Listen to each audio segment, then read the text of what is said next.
Hello, and welcome back to Jedi Marley.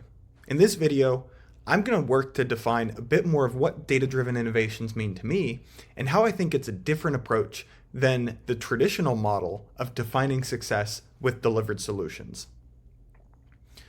So let's start with more of a fundamental definition of what data-driven is. In the world of science, data-driven research is more of an exploratory approach of analyzing data to understand the different insights, instead of having a predefined hypothesis that you're effectively trying to prove right or wrong. Now, why is this important? Why is it important to not have a hypothesis that you're trying to fundamentally prove a binary answer of true or false? This is because oftentimes when we have preconceived notions or a certain expectation of something that we're trying to prove true or false, it's a very limiting approach where our entire focus of what success may mean is constrained by what that hypothesis is.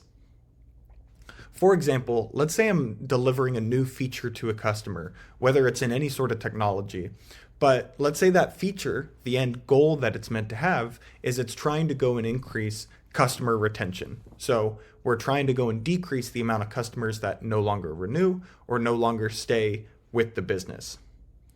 Now, that may be a helpful goal. That may be a great North Star for us to set our sights on. But let's say that feature doesn't exactly go and meet that expectation. It doesn't drive retention up by 25%. Let's say it barely even touches retention. But maybe what it does is instead, it somehow is impacting order value, where the customers that are sticking with the business and placing orders, they are placing larger orders. So I think it's very important with data-driven innovations to be able to take a holistic approach, because at the end of the day, the data is what's going to tell the story, and it's not going to be your business process or business objectives that are directly going to influence the future. No matter how hard a business may try to paint a specific picture and tell a specific story, if the data doesn't support that, then that means in reality, that story that's being told is somewhat fabricated. And that's why I think data-driven innovations are so important in this day and age. That's because data-driven fundamentally means that you are being grounded in reality. You are grounded in what is actually occurring. You're not painting a picture, you're not trying to be insightful, which can oftentimes be misleading. You are directly trying to support your decisions, trying to support your technology off of something that is grounded in the reality of what's occurring. Data-driven also means that you have to look historically. You have to look back. You have to understand different trends. The biggest limitation of most data-driven innovations is that you can't be data-driven if the data doesn't exist. So for example, if we're trying to look at tomorrow or next week, there is a level of forecasting that does need to be taken there, because we're not able to generate data about the future without having to look at the past, which is where we get into more of predictive technologies. But even with that limitation that I would say for data-driven innovations, there isn't any other approach that fundamentally can solve this. So data-driven, even when we're looking at the future, where we may not have data to base our decisions off of yet, we can go and look at the past. We can understand historical data to be able to get an insight and be predictive about what might happen tomorrow, what might happen next week, what might happen next year. So a couple of the key benefits for data-driven innovations is ensuring that you are staying flexible and understanding the different outcomes that a delivered solution may have in your business that you might not even be able to think about at the start. In most real-world applications, success is hardly ever able to be boiled down to a binary true or false measure of success. This ultimately means that the definition of success requires more of an agile and flexible model to be able to better understand what the actual impact is of the solution. So let's cover a couple of different examples of what data-driven innovations could look like. This is coming from my experience in the consulting world, so there's many other applications of data-driven innovations that could be extracted from other use cases or technologies, but this is just a few that I can think of top of my mind. I think marketing analytics is a really good place to start, since when you think about marketing, you think about sending out emails, you think about running display ads.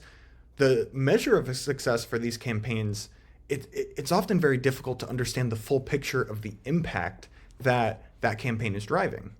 If you run an ad on a platform like Facebook just by itself, the type of data that Facebook gives back to you is how many people saw this ad, how many people clicked this ad, and what did it cost to run that ad. Now, those are certainly measures of success that we can say, but by itself, that doesn't really tell you what revenue you're generating and how much value that marketing campaign is actually driving. So to take the data that you get from a marketing technology such as Facebook and take it to that next level and make it more data driven, you need to tie data together from these multiple sources. You need to tie data from the advertising system to your order management system to your web tracking data to understand, okay, how are they engaging with the website after they click on the link? And so that's a big component of where data-driven innovations come in, is that you often have to tie the picture of data together from multiple systems. And so talking about data-driven innovations, we really need to talk about one of the most empowering technologies for a lot of these use cases, which is the concept of a data warehouse. Now, I could spend hours talking about data warehouses because it is a complex technical skill. But for here, I'm going to try to keep it high level just by talking about what fundamentally a data warehouse is. Data warehousing as a concept is, and if you think of like real world warehouses, is a way to bring together all of your products. And in the concept of data warehouse, you're bringing together all of your data products. So with platforms like your website, where you're tracking the web analytics, your point of sale, where you're capturing the specific sales order information, your marketing technology, which is capturing email sends and open rates and all that different data. Once you consolidate all of that together into one platform known as a data warehouse, it makes it much easier to run analytical use cases on all of this data. You're able to run much more advanced data workloads on top of this information. You're able to join data from X system to data from Y system and be able to run analyses in a much more holistic perspective instead of just individual point-by-point analyses and having to do cross comparisons between those tables instead of really being able to join them together and understand the specific story that is told between those two. And so when we think about data warehousing is definitely the end goal and the best practice of getting your data all in one place to be able to run the right data workloads. Whether you're trying to just create visualizations in a tool like Tableau, or you're trying to run complex data science workloads with AI and machine learning on your data.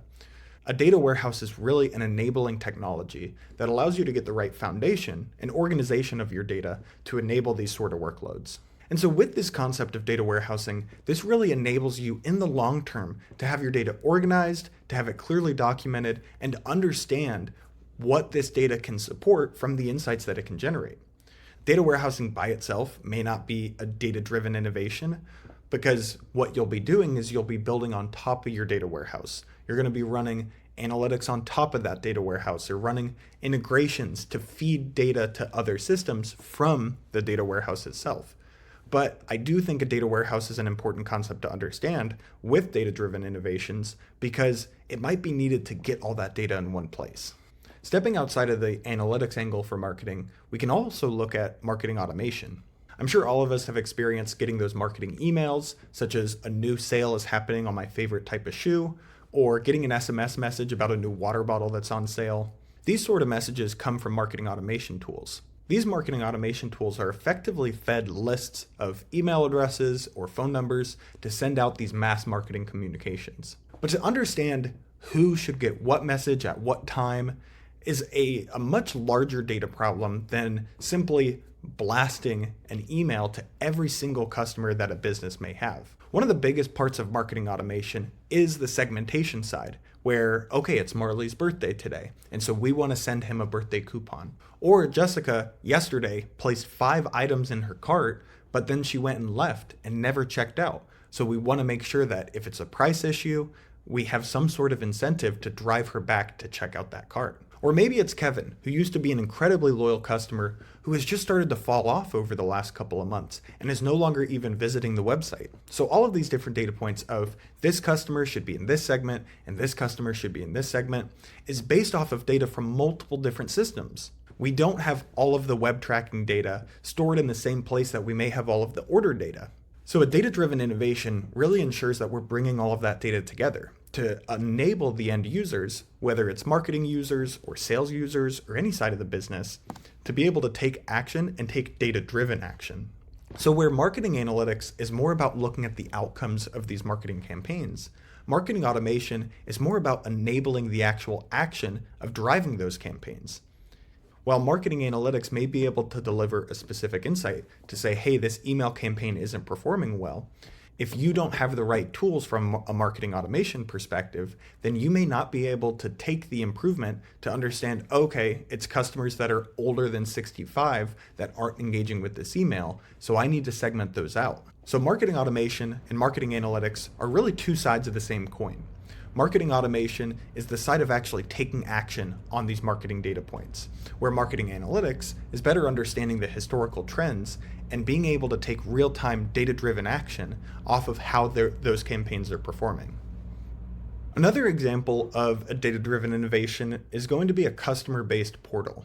This is a common use case that I've seen where many businesses, since they collect so much data about their customers, they ultimately want to enable those customers with a strong user experience to be able to self-service and see their data and act and engage on that data instead of having to call in over phone or communicate over email. And so these sorts of portals, when we think about enabling them to be data-driven, is that we are consolidating data from multiple different places. We're going and exposing that data to end customers so that they're able to go and act on that information. This being data-driven as a use case, when we try to determine what's the success of this initiative, we can determine it in many different ways. We can say that we are trying to decrease our hold times because right now customer service is overwhelmed. We can say that we're trying to enable customers to be able to be more self-service from a sales perspective, where they can upgrade, they can downgrade, they can do all these different activities that traditionally they would have to reach out to an actual sales agent. So we can determine all these different factors of what success is, but at the end of the day, the success metric of this could ultimately just come down to customer satisfaction. Now, when we think about day one of this data-driven solution, there's so many different use cases that you could deliver. You could have a chatbot, you could have a full knowledge base, you could have a case management portal where you're able to upload files and respond to a thread without having to go into your email. But to deliver all of these different solutions and to make sure that we're prioritizing them correctly, we first need to understand what customers are going to make the most value out of. We need to understand the current trends of customer usage. Are they calling in or having to reach out over email most of the time just to update their delivery address? Do they have to initiate a return by calling in today? Do they have to go and cancel their order via email? What are these activities that could drastically improve efficiency at the business only by enabling it through some sort of self-service portal? So all of this means we need to be data-driven. We need to look at the historical data to understand what is going to drive the most impact for the business and for the customer. But this doesn't mean that we need to deliver each of these use cases all on day one.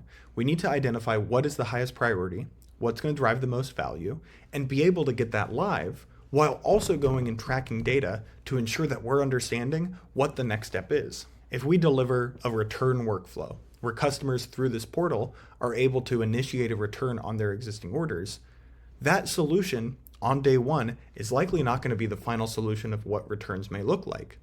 Initially, it might only be for full returns, where you initiate the entire return of the order, because that might be 80% of the returns that occur. But that final 20%, we still do want to solve that problem.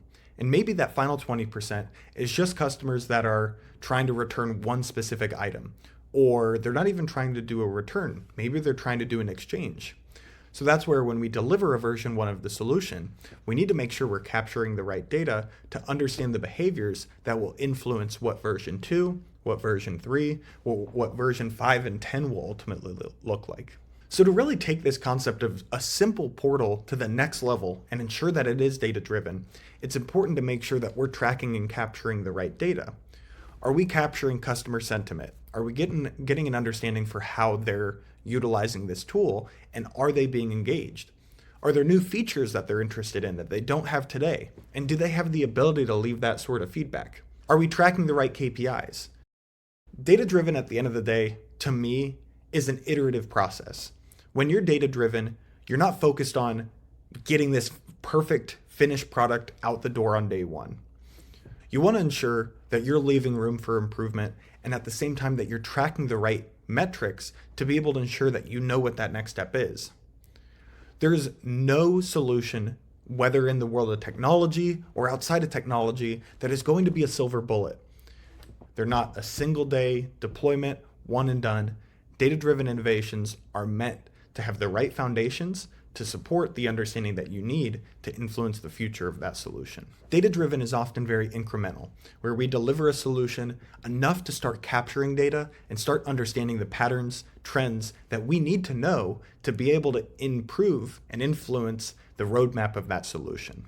This has to be something that we look at as iterative, and we have to make sure we have the right insights, which often come from being data-driven, to be able to make those decisions of what that next step is. And so data-driven innovations to me really means looking at the big picture, looking at not just today's deployment, but next year's deployment or the next 5 years deployment, and understanding overall where the industry is going, where our customers are going to care most, not for today, but for tomorrow and next year and continuously down the line.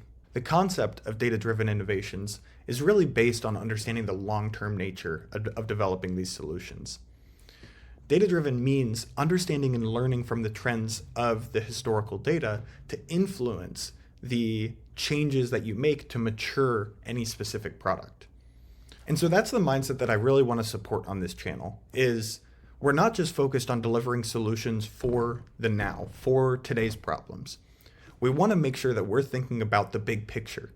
What does this add to the landscape as a whole? And how are we ensuring that we're capturing the right data and enabling data-driven decisions to support this product and this solution many years down the line?